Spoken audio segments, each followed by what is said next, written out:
Hello again. In this episode, we journey up Glen Fyne to climb the remote and most southwesterly Munro, Benvuy, introduce wild camping, and encounter the miniature winged demons that can reduce the most hardened mountaineer to a tent-bound quivering wreck. Yep, midges. Indeed, those with a phobia or intense dislike of flying insects may wish to skip the summit ridge section of this episode, as here they are joined by their much larger cousins crane flies, and the footage is certainly not for the squeamish. Benvuy is usually regarded as a remote outlier of the Arrochar Alps, and its composition is indeed similar to the likes of Ben Eam and Ben Vane, a boggy early section onto grassy slopes leading to a more rocky alpine summit. The main difference is its inaccessibility, requiring a 7-kilometre walk-in along Glen Fyne before the actual Munro route begins. Benvuy itself is steep, demanding and a little exposed at the midpoint and summit ridge, but these drops can be avoided. Exceptionally well hidden from tourists, the peak is obscured from view by surrounding hills until at least Invercorrigan, and even then, cloud may still hide the summit ridge from the eye. The journey begins at the head of Loch Fyne, a sea loch between the mainland and the Kintyre Peninsula, a 30-mile long remnant of the ancient land bridge between Scotland and Northern Ireland. The popular Loch Fyne Oyster Bar is usually where most people start the walk, and a small horseshoe road will lead you to the walkers' car park. And welcome to the beautiful Loch Fyne. Behind me is Glen Fyne, and the Fyne Ales brewery over here is the start of our walk-in today. Now this is quite a long walk-in. We've got about 4.5 miles each way to the start of the Munro ascent route. So this has necessitated a wild camp overnight. So what I'm going to do is, I'm going to walk along the track, set up camp at the base of the hill, and climb the hill tomorrow. When you get long walk-ins, you have to kind of conserve your energy and make sure that you're pacing yourself well. Obviously I'm doing it over 2 days, so it's not such a big issue. If I was doing this in one day, I would have had to be here a lot earlier, probably more like about 8 in the morning, and finishing about 8 at night. Don't be put off by all these signs. This is the track that you're starting from. A little clue here. Glen Fyne Cottage in 2.5 miles. That's roughly halfway along our walk-in. Well, here we are just past the brewery, and as you can see, Glen Fyne here is starting to open out behind me. Where the darker hills are down there is a kind of Y junction. I'm going to turn in there, and Benvuy is hidden behind this ridge here. Now it's quite hot. It's quite hot and humid today, so got a little bit of a breeze though, so it's not too bad. Just glad I'm not having to do this all in one day, because it would be rather sweaty. There's a free crossing the River Fyne, just coming up to about halfway towards Benvuy now. Well, here we are just past the bridge, having rejoined the River Fyne. As you can see, we're now progressing into the narrower part of the glen up here. Now this really is an idyllic little walk. Very nice, flat, rolling countryside. We've seen a variety of animals. We've seen deer, seen Highland cattle, normal cattle, sheep obviously, and a lovely selection of flora. Beautiful bluebells, wildflowers. Here are some ancient trees. And just further along here is a small settlement known as Loch Fyne Lodge. And don't worry, as far as I know, it's not that kind of lodge. There's no masons. I hope.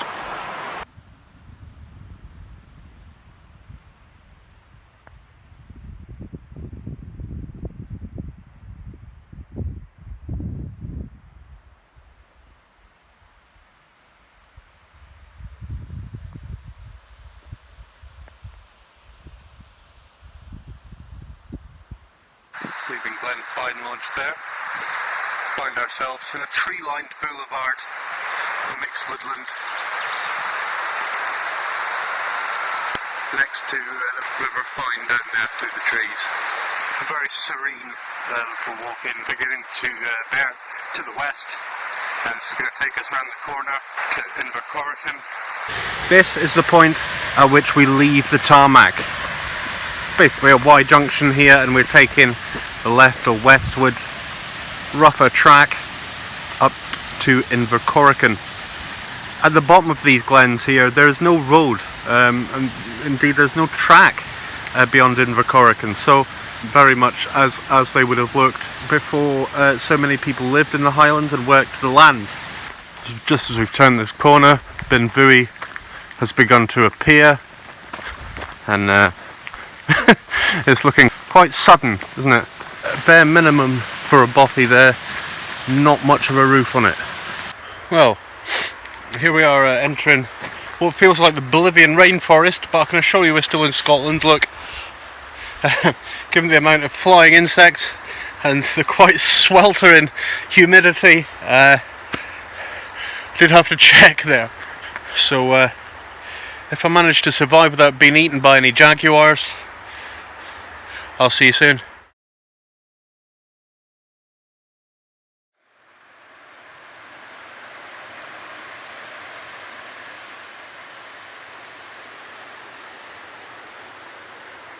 And here we are at last, Benvuy, the Yellow Hill.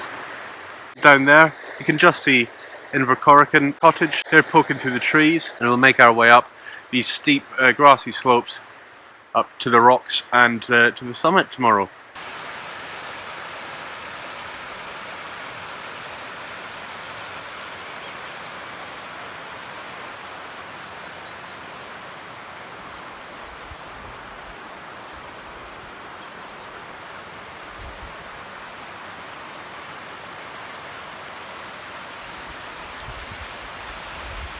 This is what you miss in winter, of course. Well, the old cottage at Invercorrigan has come into view, and it's given off a bit of a Blair Witch vibe. So having made it past the Masons, I'm now going to attempt to make it past here to a little gate and a bridge. It'll take us out of this protected woodland, which I have to say is absolutely idyllic. It's totally beautiful. So serene, very peaceful, secluded little glen here, almost all to ourselves. I'm doing my very best not to feel like a protagonist in a Blair Witch project, but they seem to have had some double glazing put in on the attic windows, so it doesn't look too sinister. The boarded up window on the extension nearest me isn't a good sign, but I'll see you on the other side if I'm not turned into a human sacrifice. Oh man, the double glazing on those attic windows was a hoax. It really is abandoned. Yo, I suppose you got a phone charger, no?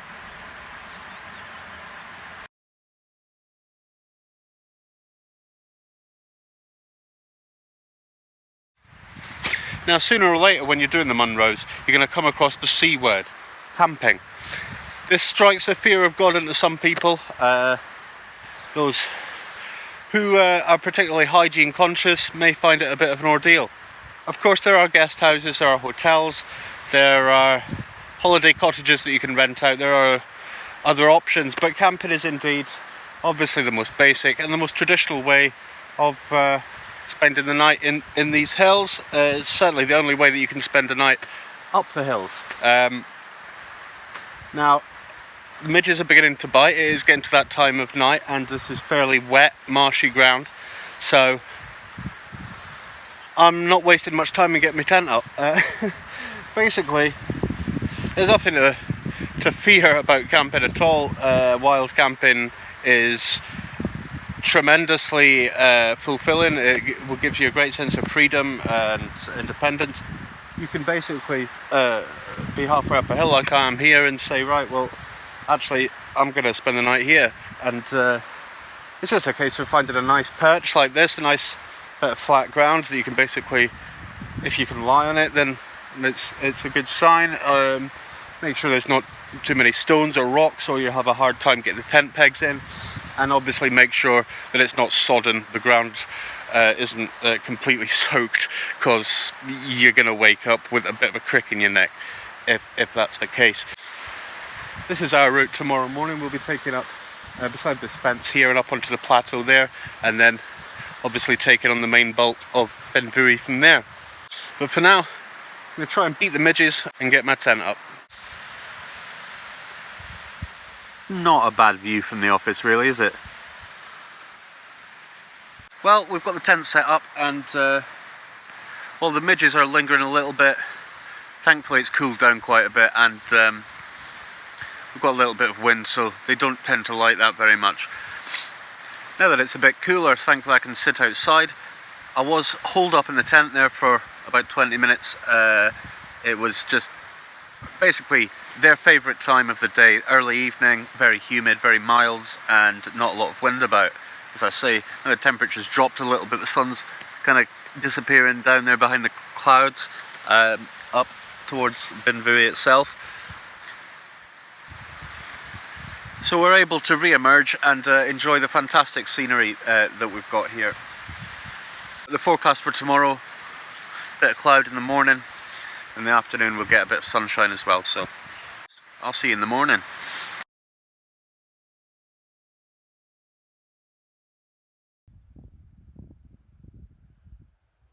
Well, we've survived the camping experience. The midges were out in force during the night, but just about managed to keep most of my flesh. We're now heading up this gully here. Well, here we are about halfway up the ravine, as you can see. Gonna make our way up onto there, and then up in, hopefully these clouds will have gone, and then up to the summit, which is currently a little bit invisible. Cloud is very gradually lifting.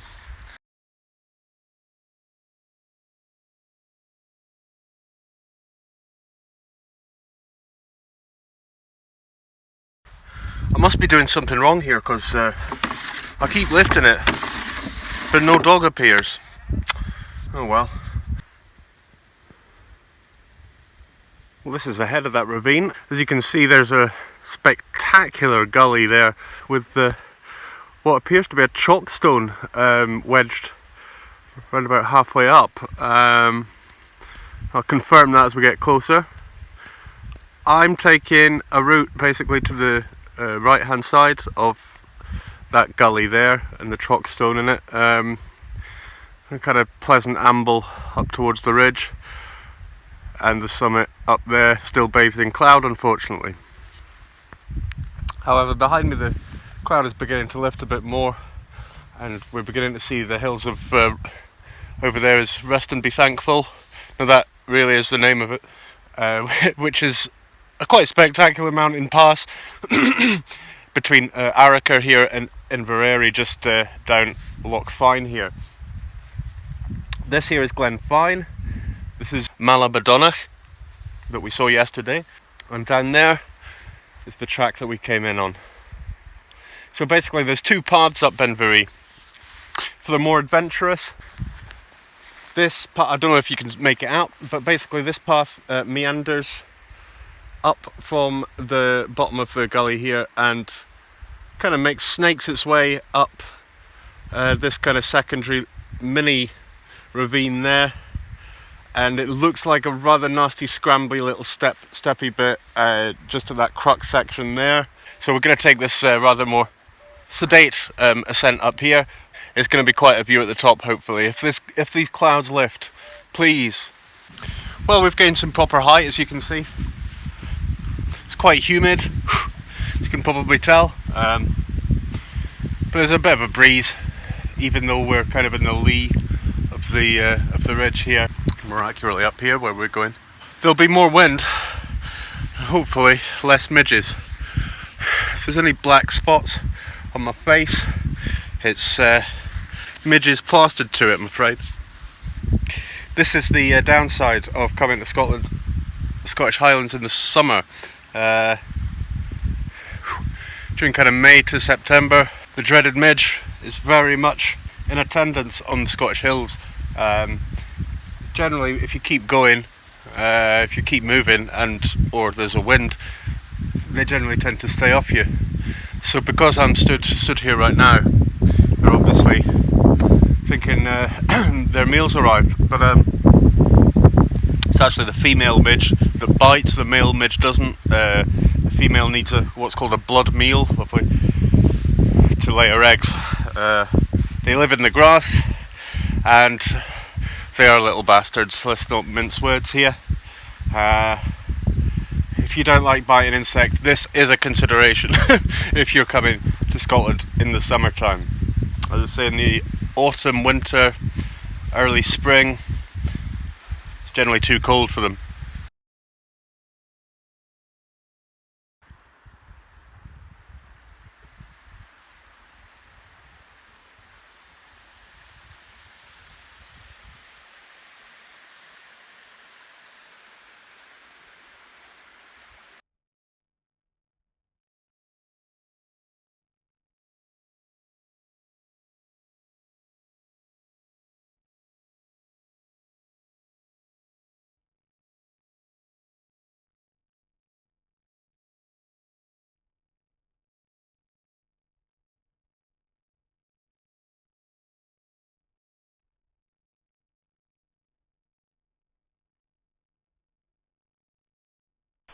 Here we are at the upper plateau.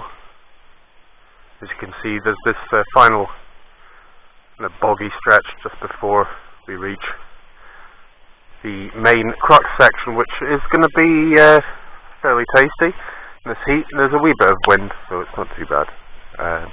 Then a ridge walk along to the summit.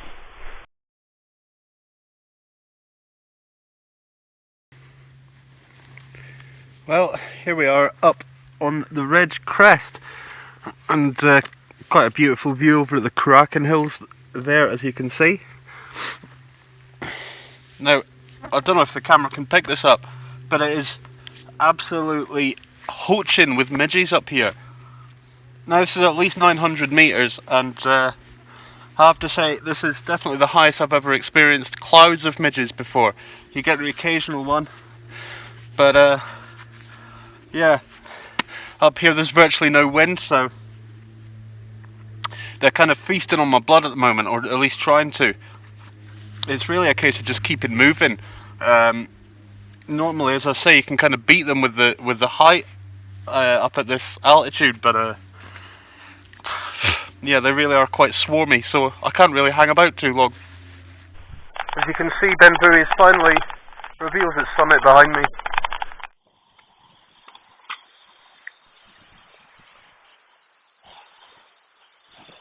Ah, bliss. The sound of silence. There is the very slightest of breezes up here. But other than that, it is completely tranquil and totally silent. This is the wildness of the Wild West. Writ large in hazy June sunshine.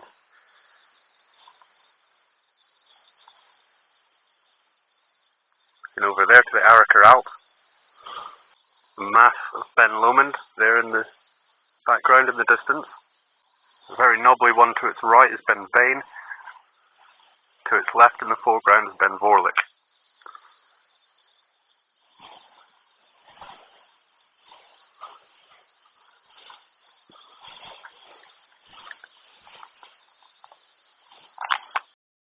So we're not far now to the summit, about 100 metres, and then we're done. Now, it is worth pointing out, the path, looks that down there, will take you extremely, and I would say unnecessarily, close to the rather steep east face here. As you can see, it winds its way up there, and there's a little more exposure around that corner, which, as I say, is rather unnecessary. So I would certainly advise probably around about here coming up onto this and just taking on the crest of the ridge. You know, unless you like a bit of excitement, it's unnecessarily precarious. So yeah, take yourself over the safer and more relaxing way.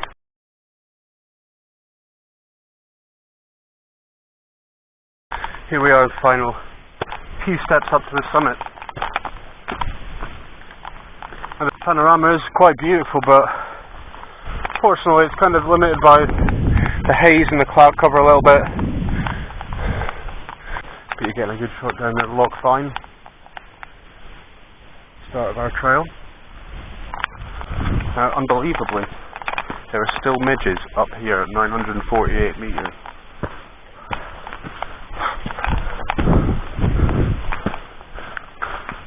This is without doubt the highest I've ever encountered midges.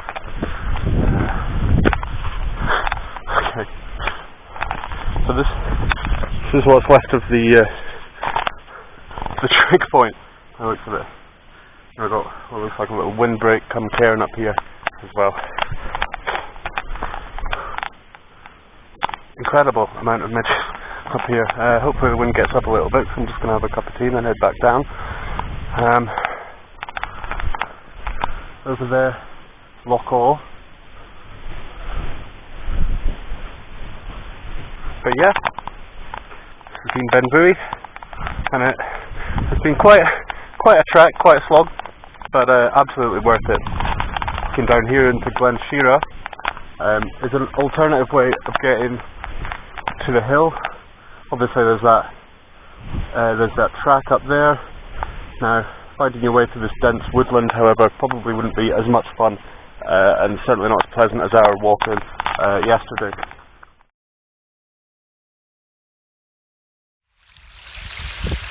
This is where our journey ends. The shores of Loch Fyne, beautiful evening sunlight looking down there towards Campbelltown. Now, it has been quite an exertion getting to Benvuy and climbing Benvuy, particularly the climbing part, but I would very much recommend it for those looking for something a little bit off the beaten track, and of course the beautiful woodland at Invercorrigan is almost worth the walking alone. So thanks very much for watching. This has been Benvuy. Bye for now.